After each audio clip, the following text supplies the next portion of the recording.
Alright, as I've done, so again, this will be the last lecture for the semester, but as I've done in the past, if you go out to the P drive, there's a folder out there with today's date on it, and there's a folder in there called Chapter 11. If you'd copy that folder over to your virtual desktop as we start.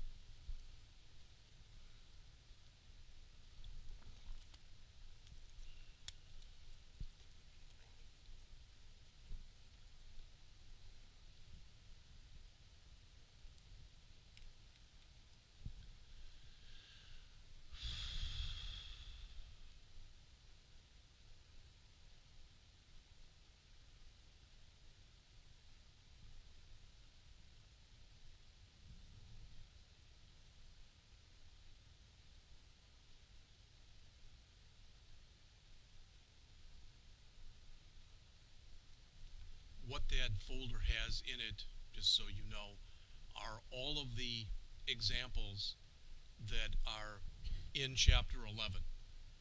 And what I've done is I've redone them, and I think you're going to get more out of that than going through a different example. So again, go out to the P drive for the class. In the in-class folder, there's a folder with today's date on it. In that folder is a folder named Chapter 11. If you copy that folder over to your virtual desktop, then on your virtual desktop, create a new folder, just call it CH11 dash, and then use your 3 initials. So for instance, I'm going to create one right now. So I'll create a new folder right here that's called CH11-JPS. Okay? So when you get done with all this, you should have 2 folders, one that's got all the material from Chapter 11, and another one that's empty that you just created. You don't have to turn this in. So if you say, well, I'm going to call mine FML, I don't care. It's fine. Also, just so everybody's aware of it, I know it seems like you just did it, but those of you who would, hopefully all of you, be kind enough to do course evaluation sometime this week, especially if you've got all the work done and you're not going to be in here on Wednesday. All right, for any and all classes you have for me, again, they're out. The course evaluation forms are out on the P drive. There is a manila envelope over there. If you know, you would fill those out and then put them in the envelope, I'd appreciate it.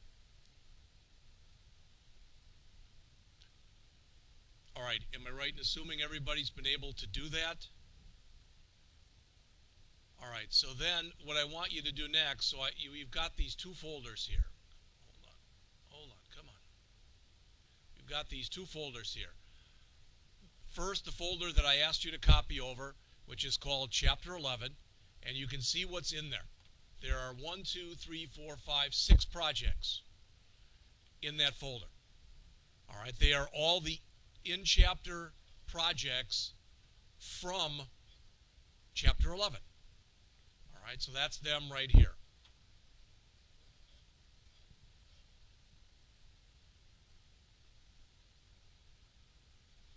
Phone book, product lookup, product queries 2, products, product search, phone list, and product DB. Now you may or may not have noticed it, but if you look at these last 2 files that I'm putting the cursor over right here, those are both databases. And they're both SQL Server databases. All right? Now, you can copy them both over to your new folder. So you can highlight them from this folder and copy them over to your new folder. That'll just make things a little bit easier for the stuff that we're going to do. All right? So there's your steps. I asked you to go to the virtual desktop, create a new folder called CH11- followed by your 3 initials. Then I asked you to go out to the P drive for the in-class folder with today's date on it and copy the Chapter 11 folder over to your virtual desktop. Then I asked you to go into that Chapter 11 folder and copy the phone list and product DB databases over into the new folder you just created, the CH11- your 3 initials. All right. Then start up Visual Studio. All right.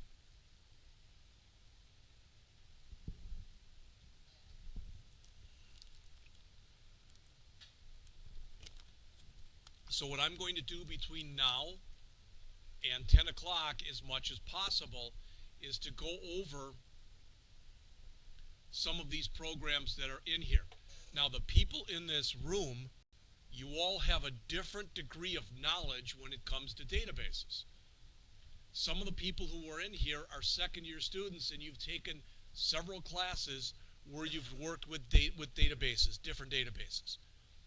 Most of you, not all of you, but most of you in here are in the class on Monday and Wednesday afternoon with Jim Schmidt, where you're learning MySQL.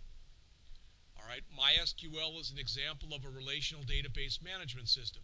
So is SQL Server. SQL Server is kind of Microsoft's MySQL. All right, that's not a great explanation, but there's a parallel there. The difference is MySQL is free, and Microsoft never gives away anything for free. All right, when it comes to their software. So if you want to use MySQL Server, not MySQL Server, just SQL Server is the way it's normally referred to as, you pay for it. All right? So I'm taking for granted that everybody's been able to do this. Okay? All right. So what I'm going to do then is I'm going to start up Visual Studio, and I'd like you to do the same.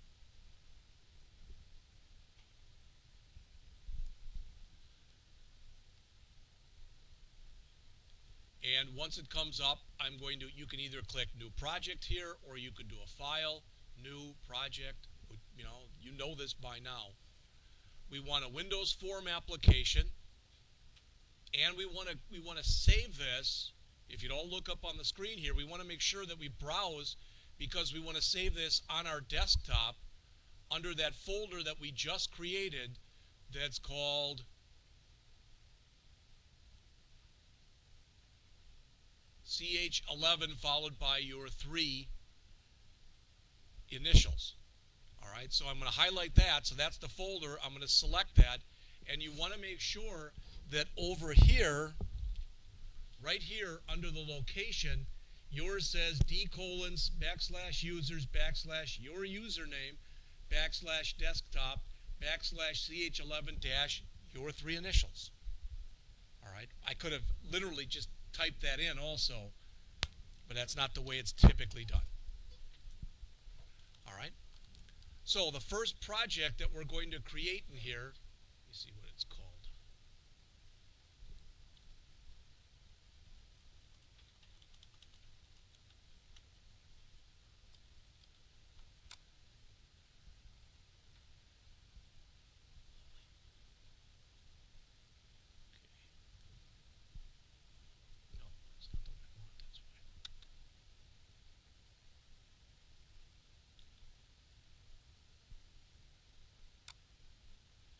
First project we're going to create is called Phone Book. One word, P-H-O-N-E-B-O-O-K. I made the P in phone and the B in book uppercase. Whether you do or not is totally up to you. What I want to do by going through a few of these with you, or as many as possible, is to show you how easy it is to create a bunch of database stuff. We're going to write almost no code. You literally can create a fully functional 4-feature database application in C# without writing a line of code.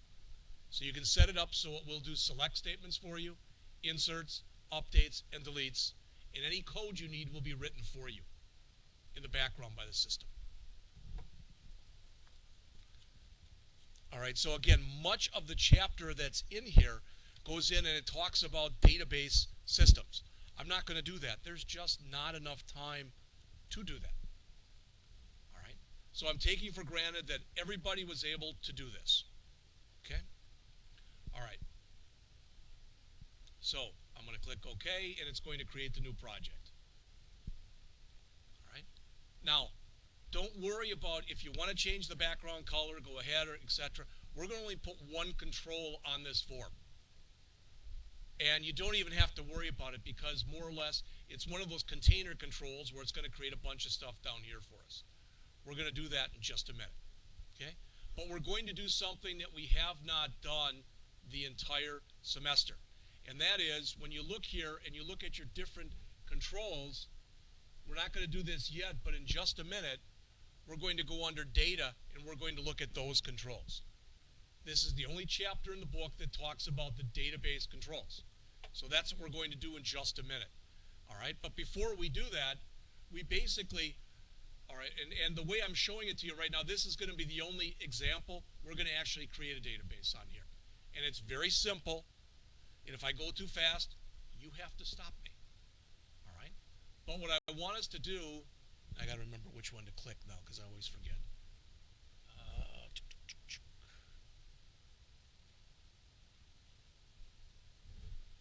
Is we want to click Project.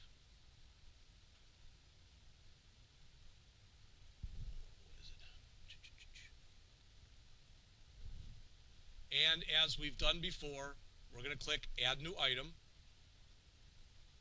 And there's other ways that this can be done also. All right? Now, hopefully you notice this, that pretty much, not exactly, but pretty much, when you get down to about here, it's in alphabetic order. Now, not at the top. They put the things you're going to use most often at the top. But after you get down there, it does get to be pretty much in alphabetic order. Well, I'm going to scroll all the way down until I find the things that start with S. And I want to choose the one right here that says Service-Based Database. Okay? Now, some of the stuff that's in this chapter, just so you know, some of the stuff probably won't work because we don't. Some of the connections that we've created in the past between SQL Server and these machines don't work very well when you start to get into the world of virtual desktops like we have. So with this highlighted, that's kind of a dumb name, Database 1. Okay, we're going to replicate the phone book that I just asked you to copy over. So let's just call this PB for phone book. All right. So it's pd.mdf if you look in the bottom of the screen. And the MDF is for Microsoft Database Format. All right, we are creating an SQL Server database right here. The reason that I wanted to do this and the reason that it's important is that if you ever go out for a job where you're trying to become a programmer and you're programming in anything that's Microsoft, they'll probably ask you, have you had SQL Server experience? You can now say yes, even though it's limited. All right, and normally, if it's a Microsoft shop, for you to shoot back, no, but I really know MySQL, they don't care.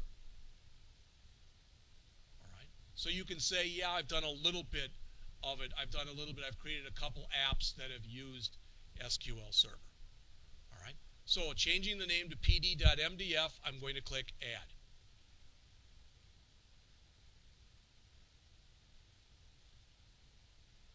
And what you should notice momentarily, I don't know why the screen's going that white, but it's thinking about it, and it's created a new file over here.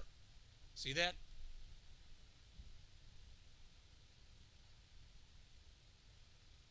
So it created a new database file for you. Just so you know, I could have also right mouse clicked over here, chose Add, chose New Item, and done it that way also. Either way, either the way I just showed you, Project Add New Item or right mouse click Add New Item, either one of them would have worked. All right? So just so you're aware of that.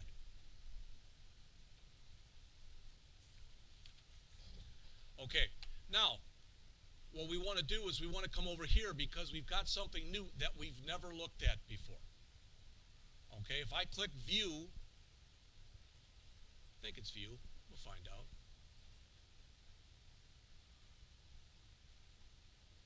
And I look over here, what we've always looked at in the past, you know that you can go to View and, come on, get out of there. There's your Solution Explorer, there's your Properties window, there's your Toolbox. Those are all there under View. So if they ever disappeared, you could always bring them back by clicking here. All right? But the one that I'm concerned with, it's one of these two, so I'm going to try that one and see if that's it.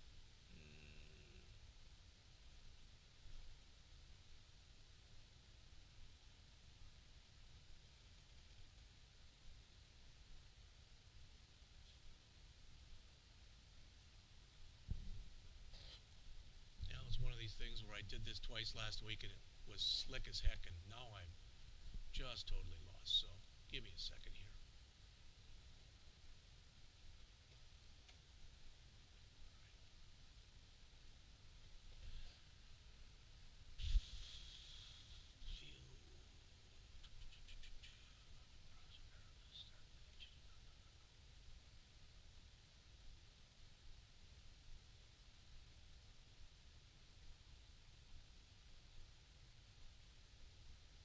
See, there's a lot of stuff here that if we try to use this stuff, it's not going to work because the stuff isn't set up.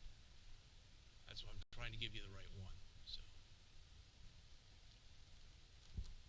how about if we do this? Let's just close that and leave that. Double click here. All right. Try doing that. Try to double click, not on there. Try to double click where it says on your database name. Okay? On the name of that database that you just put in there, double click on it if you would. Where it says pd.mdf. Double click and hopefully that'll open this up over here.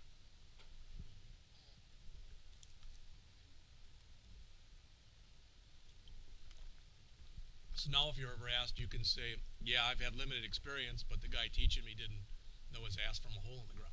All right, so you can tell him that. All right.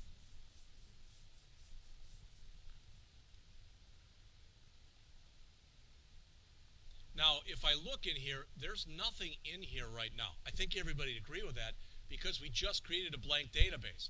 That's why if I click on any of these, notice nothing's going to happen. When I click to expand it, there's nothing to expand. Does that make sense? All right. But I want to right mouse click where it says tables, and I want to choose add new table. Okay, so we created the database. Now we're going to add a table. So right mouse click on underneath tables and choose add new table. Now this is going to look somewhat similar. It's sort of a cross between what you're doing in MySQL and what you've done in the Access class. All right, it's sort of a little bit of each one.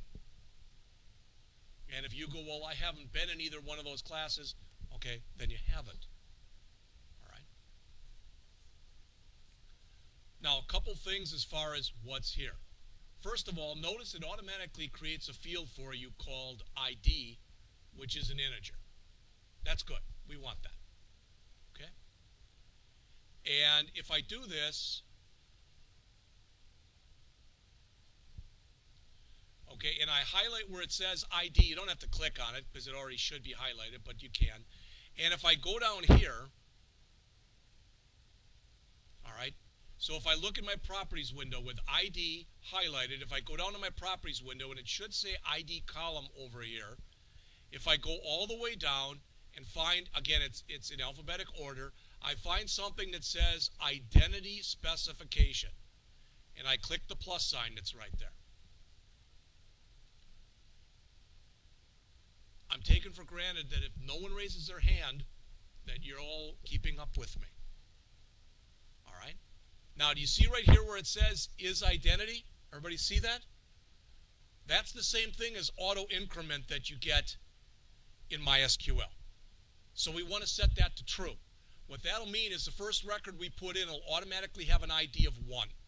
The second one we put in will automatically have an ID of 2. Make sense? All right? So change it from true to false, or from false to true, I should say. And there's two ways you can do this. I can either click on it, which will bring up the down arrow here, and I can choose true, or I can double click on it. And after you do that and you make it true, it should say identity increment 1, identity seed 1, which means that I want to start with 1 and I want it to increment by 1 every time. Does that make sense? Again, it's virtually identical to the way that you set up an auto increment field. And if you say, well, geez, we're not doing that in MySQL, then lie to me and tell me you have been anyway. All right? Because that would scare the hell out of me if you haven't been. All right? What? All right. So right now, this is what it looks like. So what this is saying is this is a primary key. If you don't know anything about databases, it means it's going to uniquely identify the record. That's what a primary key is. Keep it short and sweet. It's a unique record identifier. That's what it is. Its name is ID. Its type is int, which means it's only going to be able to hold a whole number. We're not going to allow nulls, and what that means is we can't leave that blank. Okay? So then we're going to come over to our second field that's right here. Okay? And we're going to put in here the word name. Normally, most of these fields have an uppercase letter for their first letter here when you're doing it in SQL Server. All right? Now, after you type in name, hit your tab key, and that'll move you over to here. All right? Now, you'll notice it says nchar. All right? And what the char means is that now every single one of these fields will be 10 characters long. I don't want that. So instead of making an nchar, I'm going to click the down arrow, and I'm going to find nvarchar, which means variable length. All right? And I also don't want to allow nulls there. If you look, so where this checkbox is, okay, I'm going to uncheck that. Finally, I'm going to put here phone number. And I'm going to tab over, and even though it doesn't have to be this big, I'll make that an nvarchar also.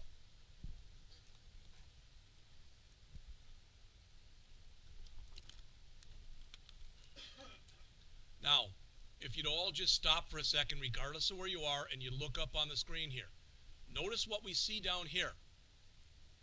This is kind of like phpMyAdmin, because what it's doing is it's creating the code for you down here. See that? All right. Now, one thing that we can do is, right now, the name of our table is going to be table, which is, that's a dumb name. Okay? So, let's just call this table, go ahead and highlight it like I've done, and we'll just call this person. So right now, what we're saying is a person is only going to be able to have an ID, which we're not even going to fill in. It'll be filled in for us. They'll have a name, and they'll have a phone number. Does that make sense?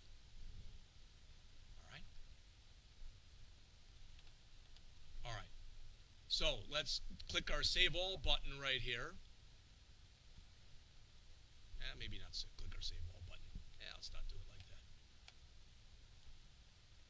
I think if we click on the checkbox right here, it'll say, do you want to save the changes? Yes, we do.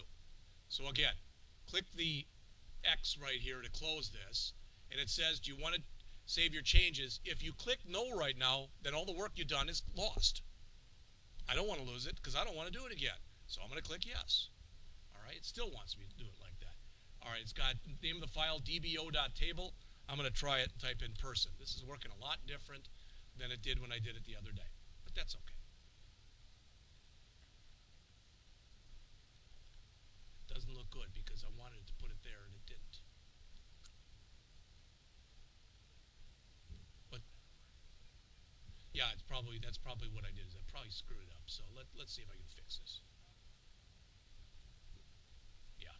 So name nvarchar 50. No nulls. Phone number nvarchar 50.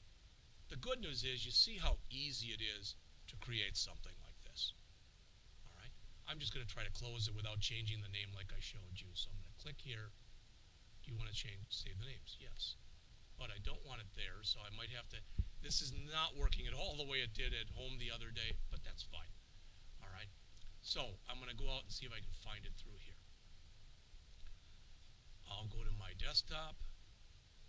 This is way too much work. And I'm going to go to my CH11 JPS folder and phone book. And I'm going to try to save it there.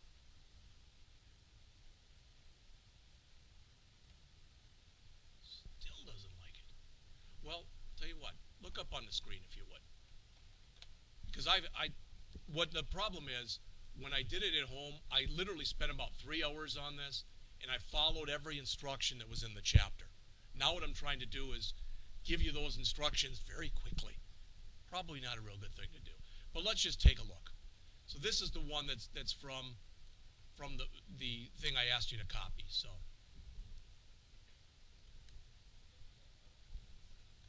yeah, it's not going to matter. I just want you to see this. All right. All right. So here's our. They told you to call it phone list in the book. It's no different than calling it phone book. It's fine.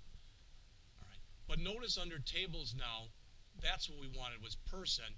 And now if I come through there and I double click on it,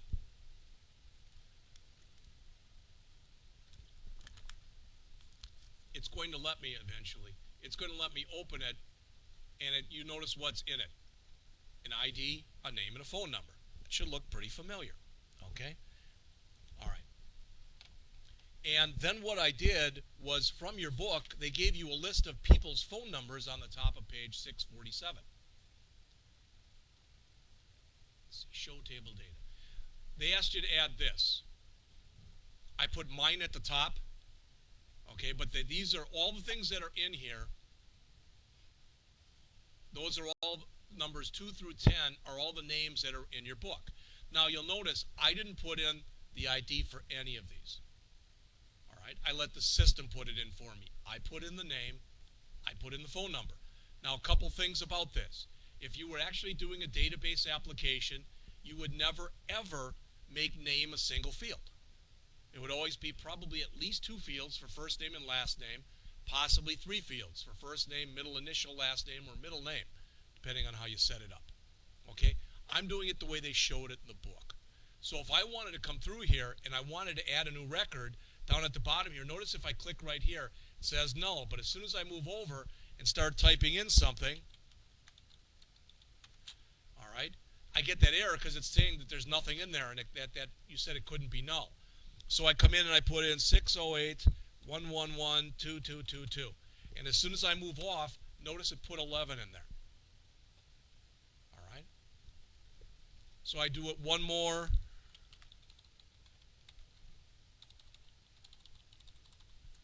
All right? So now I've just added 2 more records. Does that make sense? All right? Maybe this is the way I'm going to have to show you. I didn't want to show you it like this, but that's fine. All right? So I'm going to save this, and I'm going to close it. All right. Now, what I did want to show you is originally on yours, and don't worry about this, I'm going to remove it. There, it's gone. What I wanted to show you was I wanted us to go back then to our toolbox, so I'm going to do a view toolbox, and I wanted to go underneath the data stuff and then grab one of these things here that says Datagridview, which is sort of like a spreadsheet. Notice as soon as I grab it and drag it in, say, well, nothing happened. We'll give it a second. All right. That's a blank one. So I can go and associate it. Okay, I can go and associate it with my table, but what they show you in the book, I want to show you the exact place they show it to you in the book, starts on page 648. All right, they have you run through and do a few different things in here. But if you look, the key thing is what you see right up on top. Everybody see that little X or little check mark up there? I'm going to click on that, and it says choose data source, and there isn't any. Well, if I click down, say, well, there aren't any. Yes, there is. There's person. So as soon as I click that, notice what it filled in for me. It automatically filled in the ID, the name, and the phone number. Now, I haven't put any code in there yet. I think you'd all agree with that, or hopefully you'd all agree with that. All right? So there's no code in it right now, but notice what happens when I run the program.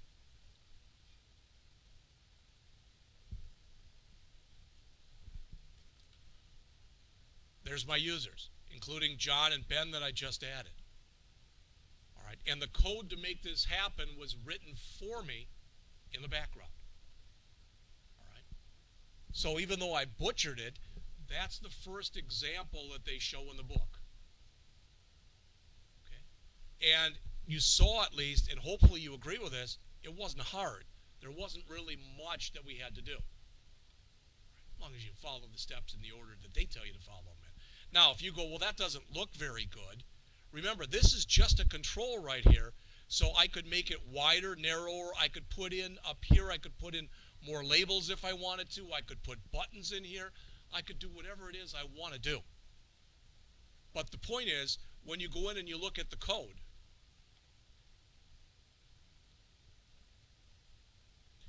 it's all done through this line that you see right here in line 23.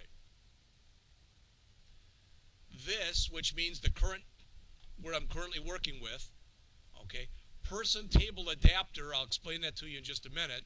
It says fill it. It says go over to my person table and use that to fill up this control that I just put in. And again, the code was written for you automatically. When I went in and dragged in this thing right here, notice all the junk that came with it on the bottom. All right? Person data set, person binding source, person table adapter manager, person binding source 1, and I got that second one because I removed it from where it was there in the beginning. All right, this one wouldn't be there otherwise. Okay. The point is, much of the work that you do when you do this is drag and drop. You don't have a lot of code that you have to put into it. All right.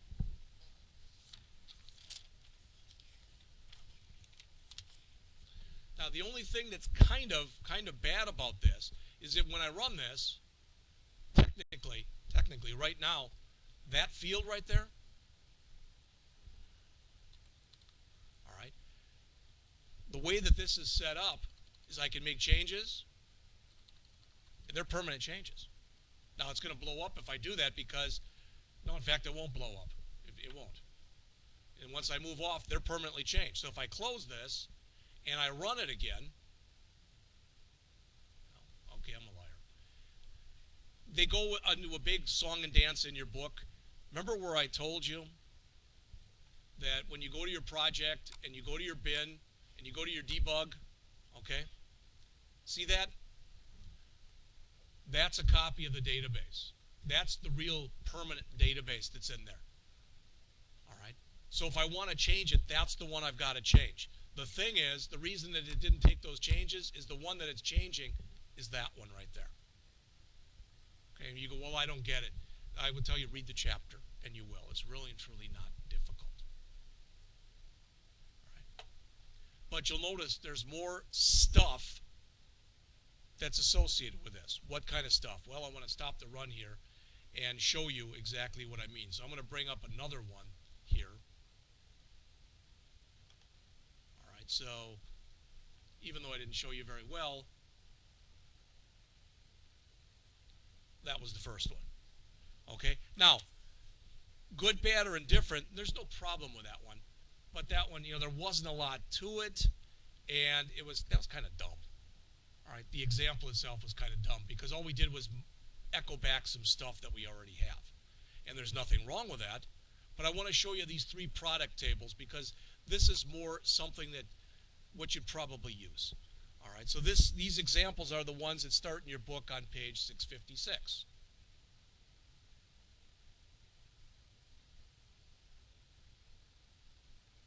It's a different database. It's called products. All right. And what I did in here, I'm going to run it for you. There's about 10 records or something like that in here. So there they are. Okay. So there's 12 records in here. I can go to the beginning. I can go to the end. I can go backwards a record at a time or forwards a record at a time. Okay. All those controls are built in for me automatically without me having to do anything. Now, this isn't bad, and a couple things that are in here. First of all, yes, it is possible, even though they don't show it to you in the book, that I can come back into that field and I can make that field a currency field. So if that bugs you that it says 199.9500, it's because they haven't done any formatting. The author didn't go into any formatting at all in this chapter. Okay? But I think you can look at that and hopefully it makes sense to you. I took this field that was in here, okay, and what I did was I made that. I wanted to make sure there would never be a problem with it. So I clicked on the field, and notice it's just a field in here. So I went down to where it says, or up in this case, to where it said read only, and I set it to true. Because you should never be allowed to change the value of a primary key. Product number is the primary key. All right. Now, what I wanted to show you from this one is if I click on any of these and I start taking a look on my way down through here,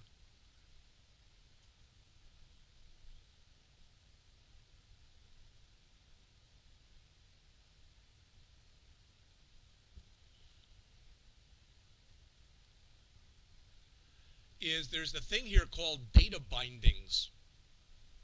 And you look at it, this was just a bunch of drag and drop, but the point is, what the system does is it says, oh, this thing that's called product number, I want you to associate that with a field that's called product number in the database.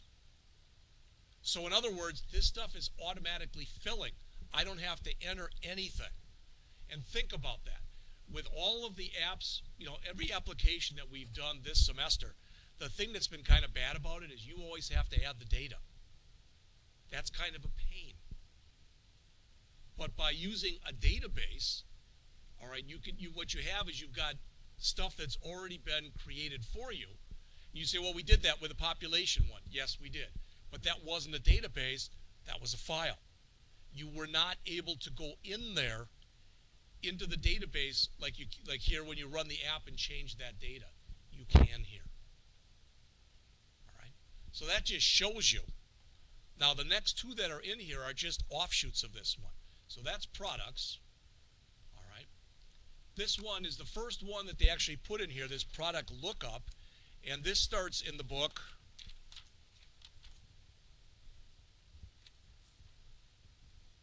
I think around 665, but again, I want you to look up on the screen here, and hopefully it'll make sense to you when you see it. This literally is a lookup. So you run the program. All right. So notice if I choose 30.03 down here, watch this change. Does that make sense? What I've put here is a drop-down list, and that drop-down list has my primary key in it. When I click on one of the values in the drop-down list, all the other values change accordingly. This is literally a product lookup. Now, it's not set up right now. We could set it up so we could make changes, etc. in it, but that's what it is. And when you think about it, if this might be an employee number over here, and that might be all of the information about the employee. All right? And sometimes you even see things that rather than this, you click on here. I mean, who remembers 10-01? Okay? So what you might even do is you click on here, and one of the things that could show up here with me, if it's an employee, is a picture of the employee. All right? Now, one thing about this, if you look at this product number, 10-01, etc., all the different stuff that's in there. Well, the 10, the 20, and the 30 each stand for a different category. Does that make sense? And the 1, 2, 3, 4, and 5, or here 1, 2, 3, 4, 5, here 1, 2, 3, 4, here 1, 2, 3, those are products in that category. So a primary key doesn't have to just be an integer number. All right, in this case, they didn't make it one. Normally, though, you'll have a field called ID, even though they don't show it in this example. All right.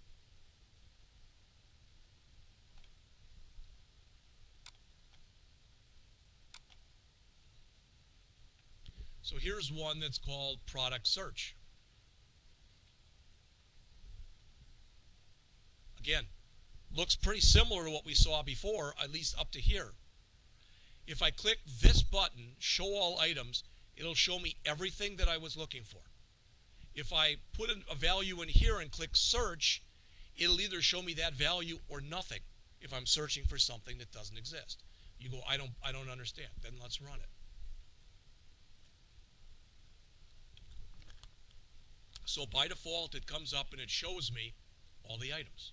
Now notice we've got a plaid flannel, a poplin shirt, a plaid flannel shirt, a canvas shirt, an Oxford cloth shirt, etc. So you can see we got a bunch of those. So if I come in here and type in shirt and click search, notice what I've just done. is I've narrowed the search of the items that I'm looking for. Now, I don't think there's anything in here called shirts, so it doesn't find anything. We could have had a message that came up in a message box or whatever that says there's nothing that meets your criteria. Okay? There's a couple different kinds of pants in here that are Chino Pants. So if I put that in, then you can see it. You go, it's not there. Yeah, it's Chino right here. All right, Chino Pants. All right. So I'm able to, again, I didn't have to write any code in order to be able to do this. I did add code for the exit button. They didn't show that in their example, but I put it in there. If I want to show all my items again, I just click the button. Boom. If I wanted, this is kind of a weird way to search, but if I wanted to search for everything, so notice there's a couple things here that are $28.95. So I can put in 28.95. And it says it doesn't find it. Oh, I didn't think it would need the 00. So the only thing that we're able to search for is through the description. Okay? That's the way that it's set up. So if I say 100 in there for on hand, I don't think it'll find anything either. So we can search through the description for anything we want. All right. So what I've shown you is very simply a way to set up a database where you can't do much with it, a little product lookup, and this is a product search. Okay. There's a couple more in here. I'm just going to show these to you. And there's a thing here called product queries and product queries 2. So I'm going to show you both those.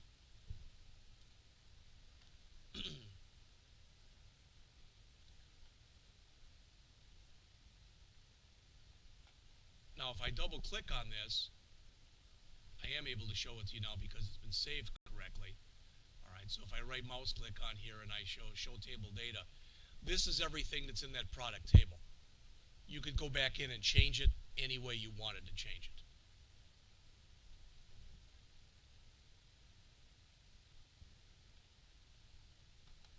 So notice what we have in here. Those of you who, again, are in the database class, these are select queries. All right. Select star from products, order by, price, descending. All right. This is select star from products where units greater than 100. All right. So you'll notice again when we run this,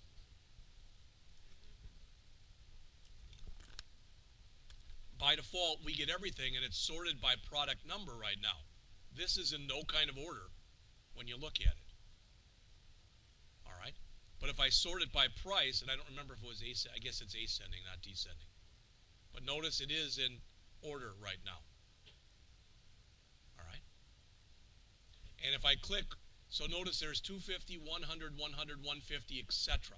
So if I click this button, notice what I get. There was no order by on this. But you notice that every unit on hand that's in there is greater than 100. All right. And exit.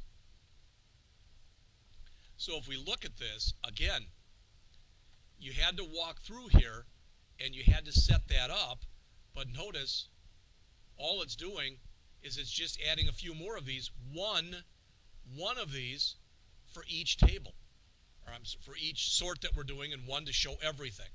And if you say, well, that looks like it'd be hard, it isn't hard.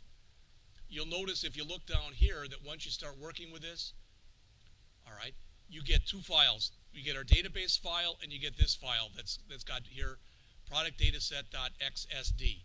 XSD stands for XML schema definition. If I double click that file, I get this. It looks kind of ugly. Okay? This is where I set those two things up. And it wasn't hard. I right mouse clicked on here, chose add, and chose query. All right? Now it says, do I want to use a select statement? Yes, I do. So it says here, well, will your select statement return many things, or will it only return one thing?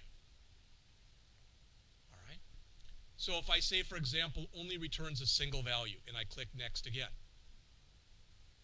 then it comes up and it says select count star. Well, that's not really what I want, so I click in here where it says query builder. This should look, like I said, this is where it looks similar to what you see in Access. I don't know if they based Access off of this or this off of Access. I don't know. All right.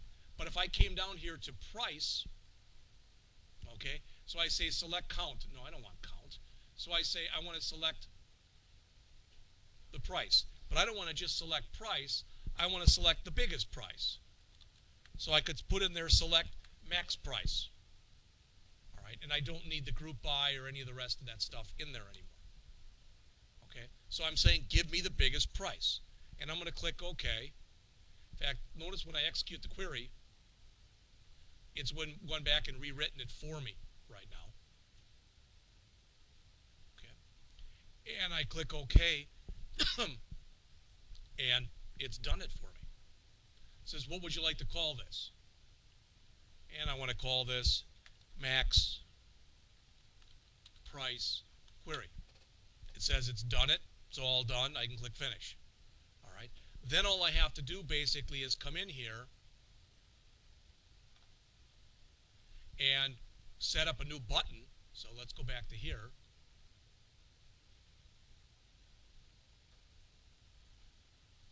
And I'll add another button over here. I'll just copy one over.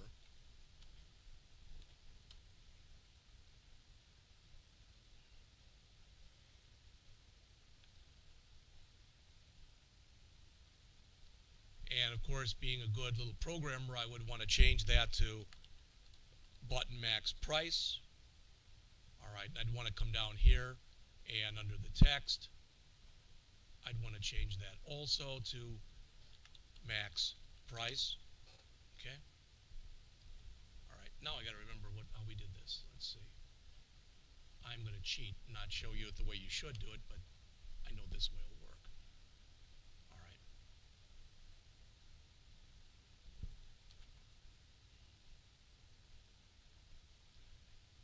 And where it says fill by units, of course I should have changed that name, but I didn't.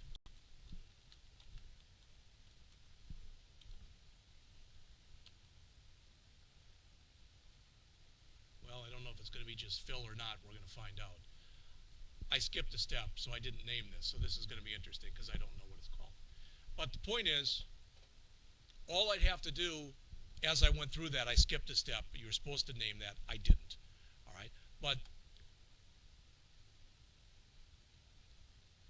see where it says, oh, it's max. Yeah, I did name it. It's max price query. It should have been fill by max price, but let's see if we get it to work with that. Okay.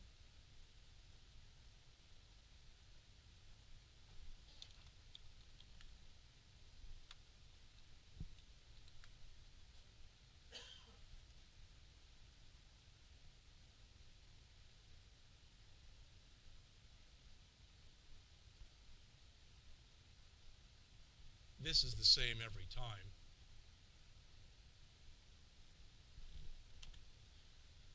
All right, let's save, run it again.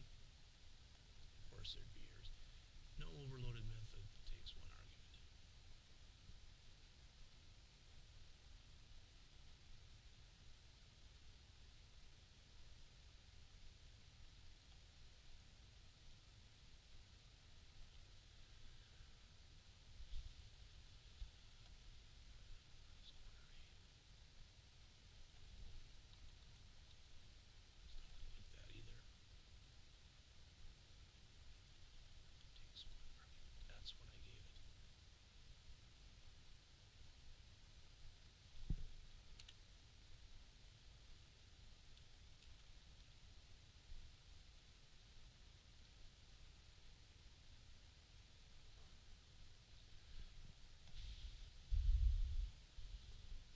Well, in an ideal world, what's supposed to happen there, as you'd guess, is I'm supposed to click the button and it's supposed to show me the greatest price. Okay, did I skip a step? Evidently I did. The point is, if you take the time and you go through this, it's really and truly not hard. And there I had to add a line of code, but I don't know why, because with the other ones, all that code was added for me, and I think that's why it's screwing stuff up. All right, because previously all of that code had been added for me. Okay. Well, now that I screwed up 3 out of 4, let's take a look at the last one.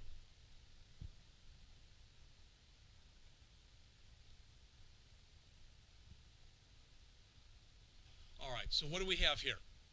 Sort them by price again, products with more than 100 units, and the average price. Okay? So if I run this,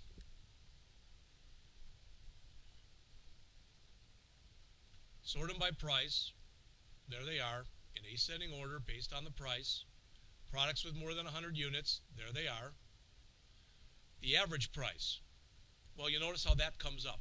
What that did was it added every single price that we have in here and divided them by the number of items we had. Does that make sense? The way you and I would do an average.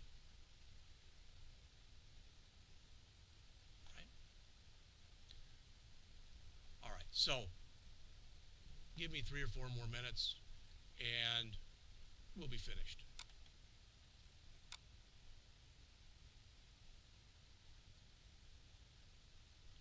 Just a couple things that I did want to mention in here.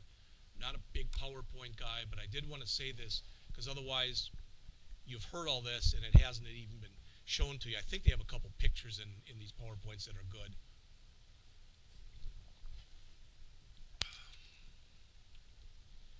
Now, one thing that you've noticed is I've done little to no programming. But if I want to come through there and take what I have and be able to customize it, that's when programming is going to come into play. All right.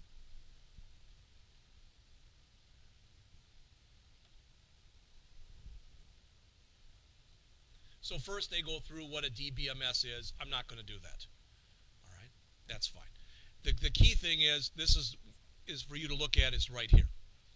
And that is that the database management system sits between your application and the actual database data itself. The real idea, the goal of a database management system is it manages your data, hence the name. All right. So they talk about what a table is and what columns are and what primary keys are, and they go in there. This is one of the slides I wanted to show you. All right. When I came through and I clicked that arrow that was at the top that I told you about, and it brought up a bunch of stuff, it allowed me to add a new data source. And what a data source is it's how you go in and you hook this up with this. All right, what's the source of the data? Well, what was the source? It was the database. All right, table adapter connects a data source and retrieves data from a table in a data source. What? All right. You've got your choice when you're working on this. Think about this. Think about Amazon. Okay, how many people at any given time are out at Amazon potentially buying the same item you might want to buy, whatever it is? Literally, it's thousands, if not more than that. No matter what the item is, there's at least a chance. All right. So what the system does is when you go for Amazon, for example, and you go and you try to grab something from their database, it gives you a copy of their database. And it allows you to work with a copy for X number of time.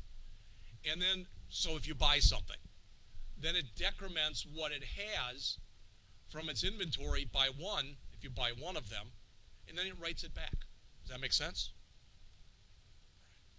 Same kind of thing if you've got a database that handles ticket requests. All right, I bought a ticket to 2 tickets to a concert last week, and it came back. It was bigger than usual.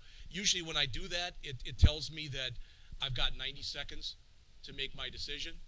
All right, well, this is in a small town in central Wisconsin, so they gave me 10 minutes to do it.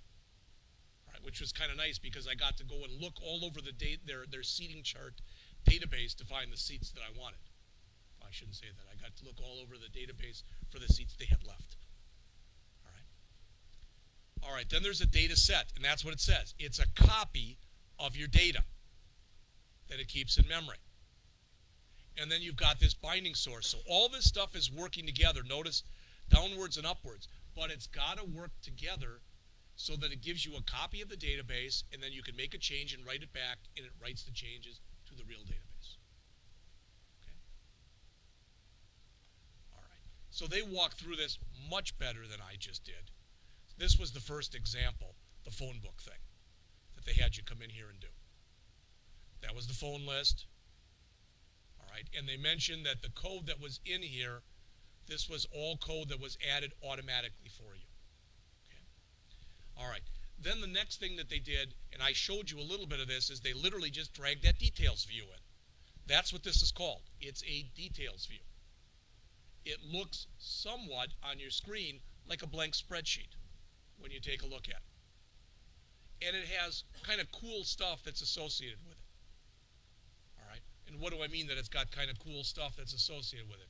If I come back to here, and I go back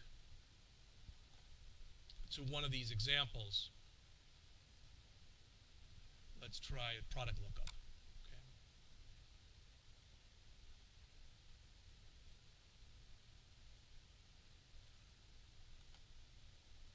You can come in here and you can set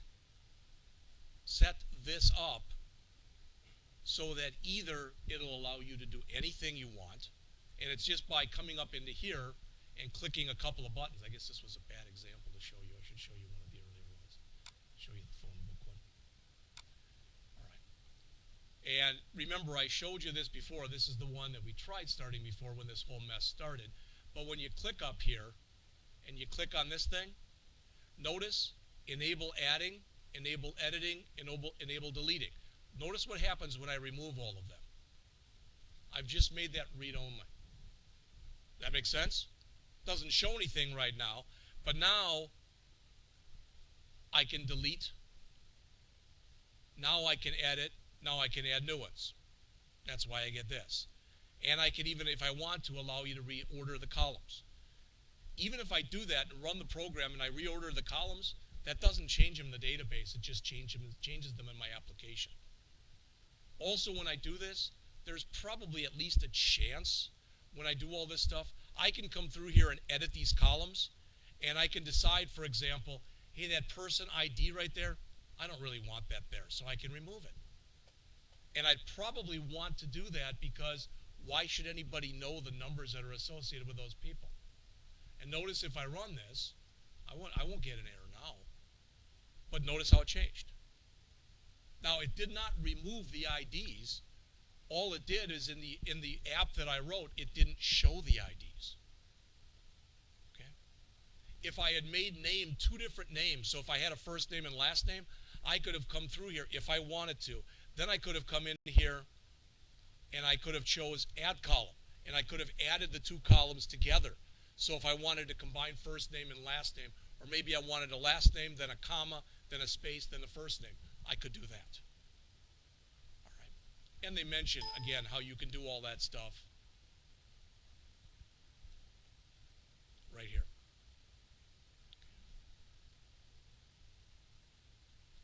And here's what I just showed you, the enable adding, editing, deleting, etc. Okay. You can customize this any way you want. I want you to understand that. So again, if you look in here, try to bring that one back up again. That when you come in here and you start looking at the different stuff that's in here, you can come in and you can make changes. So in other words, this person right here, I can right mouse click on here. I'll go down one more. There. Right now, by default, it's going to show the ID and the name and the and the phone number. It will show all of them as text boxes. Remember, I removed the one from showing here.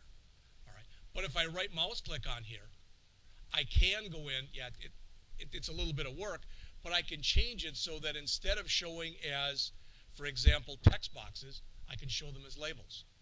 And if I show them as labels, then I can't change them. So there's a lot of different stuff that you can set up in here.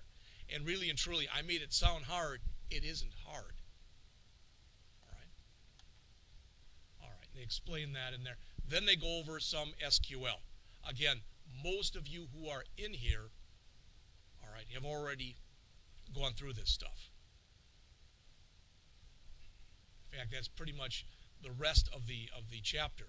They do talk about the table adapter. I showed you a little bit of that. Now, one more thing, then I'm done. So just give me 5 more minutes and then I'm finished.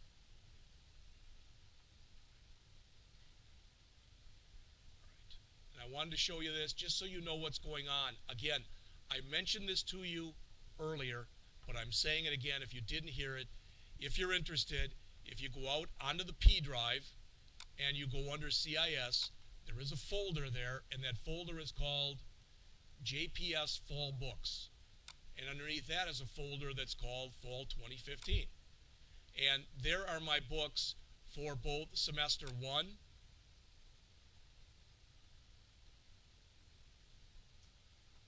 and for semester 3. All right, so those are all the books that I plan on using. These are all clickable links. This will all bring you to the publisher's site. So if you have any interest in any of those, you'll be able to do it. All right, so you know where to go to look for it. If you can't find it or whatever, just let me know. But I want to mention these are the classes. Many of you who are in here are in this class, but have not yet taken this class. That class used to be a prereq for everything that you had to take after semester 1. I wish it still was. That is a programming class, but it's very soft touch. Okay, there'll be 2 sections of that in fall. I've got a morning one. I think it's Monday, Wednesday this time. And Jim Schmidt has got one from 3 to 4:50 in the afternoon. Jim's teaching this class. All right, and that's a class that'll go through HTML, HTML5, CSS, and CSS3. You learn how to create simple websites. Denny Wright is teaching this class. That's an access class. All right. If you don't know this already, you probably do, but if you don't, you can always go out to courses.blackhawk.edu and you can plug in any course number or title. So I know that the one is 152-119. So if you look in there, you'll notice that Jim's section has 4 people in it right now, mine has 5. That's to be expected right now because those are usually first-year people. Okay. All right, and for the second-year people, those of you who are second year or will be going into your second year, if you're in the beginning Java class now, 145 is the advanced Java class, same book. Okay. If you've already finished the 147 class, the next class to naturally take after that is 148. Which teaches you a new language called PHP, and much of the work that's done with that is with MySQL. So we learn how to build forms and the like in there, and you're able to add, update, and delete database information by using forms. Okay. This class is a class in the C programming language. This one right here is going to be in Bootstrap. If you've never heard of Bootstrap before, Two developers from Twitter kind of branched off on their own and created a thing. For lack of better words, it's kind of like CSS on steroids. And what I mean is you call all sorts of, there are hundreds of pre-built CSS classes. If you say, no, maybe I could take that one, I don't know if I get it or don't get it, you can just, if you want to know what the class is about, just go out to getbootstrap.com. Everything that's in the class and then some is underneath these tabs. Okay, so if you want to learn more about that, you can go there. And the last class, this is sort of the follow-up to this class. Web application development using ASP.NET. All right, and we write that book that we use for this for that class has applications both in VB.NET and in C#.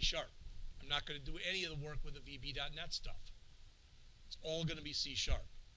So you already know the language, so if you want to take that class, you can.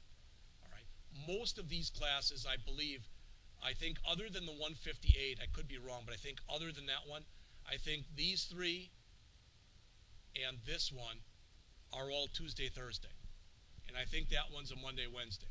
The reason for that is, I mean, one's 8 to 10, one's 10 to 12, one's 1 to 3, and one's 3 to 5. All right. As of right now, all of those classes that are in there, I'm scheduled to teach. Again, that can change in a heartbeat. And I'm just telling you that. And as I already mentioned to you, that's Denny Wrights. That'll be Jim Schmidt. And that I have a section of, and so does Jim. All right. So lastly, and I mentioned it to you at the beginning, all right, please go out and fill out course evaluations, especially if you're done and you're not going to be coming back here anymore. All right, again, they're all out on the P drive, so the one for this class, you know the drill by now. You go out to here, there's a folder that's called Syllabus Course Evaluation. You bring it up and it looks real funky on the screen. Usually it looks real big like that. Hit the escape key. Now it looks more normal. All this stuff that's in there, it's totally anonymous. So the course was consistent with the course description. Click down arrow. Yeah, it was average. Boom. And you start filling them up. All right. I will tell you, if you haven't heard already, we are getting new computers in here. There will be 23-inch monitors in here when you come back in fall. All right, and I think it's a single unit, so they'll look a little bit different. They're nicer machines, they're newer machines, etc. But I will tell you that the stuff that's in here, what parts of the course are most helpful, how could it be improved, suggestions, what new courses. We wouldn't have this program right now if enough people didn't demand under the what new courses that we have a program like this. So if you think right now there's only one class, for example, for Android and one class for iPhone. If you think there should be two classes, that's where you write it down. All right? When you print it out, it prints out as 2 pages, so either do it back to back, or if you do it as 2 pages, staple it together, please. All right? I'm going to leave for about 15 minutes so that anybody who wants to fill out a course evaluation is able to do so. All right? I'm finished.